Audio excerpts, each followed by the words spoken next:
کی خدمت میں ایک صاحب آئے اور عرض کیا کہ حضرت میں بہت پریشان ہوں، اس لیے کہ میری نمازیں کسی کام کی نہیں ہیں۔ جب میں سجدہ کرتا ہوں تو اس وقت دماغ میں ایسے شہوانی اور نفسانی خیالات کا ہجوم ہوتا ہے کہ اللہ امان، تو ایسا میرا سجدہ کا کیا فائدہ، وہ تو ویسے ہی ٹکرے مارنا ہوا۔ میں تو بہت پریشان ہوں، کس طرح اس مصیبت سے نجات پاؤں؟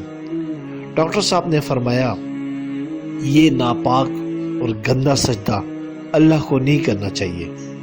تم ایسے کرو کہ یہ گندا سجدہ مجھ ناپاک کے سامنے کر لو، اس لیے کہ اللہ کے لیے تو بہت ہی پاکیزہ اور اعلیٰ قسم کا سجدہ ہونا چاہیے۔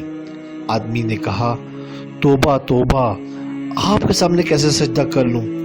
حضرت نے فرمایا بس اس سے پتہ چلا کہ یہ سجدہ صرف اسی ذات کے لیے ہے، یہ پیشانی کسی اور کے سامنے جھک نہیں سکتی۔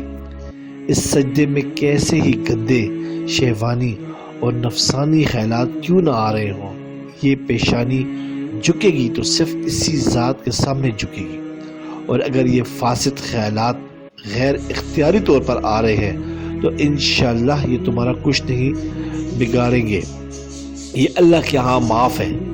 عبادت میں کیسے ہی گندے شہوانی اور نفسانی خیالات کیوں نہ آ رہے ہوں، لیکن یہ پیشانی اگر جھکے گی تو اللہ کے در پر جھکے گی۔ اگر یہ فاسد خیالات غیر اختیاری طور پر آ رہے ہیں تو انشاءاللہ یہ تمہارا کچھ نہیں بگاڑیں گے، اور یہ اللہ کے ہاں معاف ہے۔ سبسکرائب کریں، لائک کریں اور بیل آئیکن پہ کلک کریں تاکہ آپ کو اس طرح ہی پیاری اچھی اسلامی ویڈیو ملتی رہے۔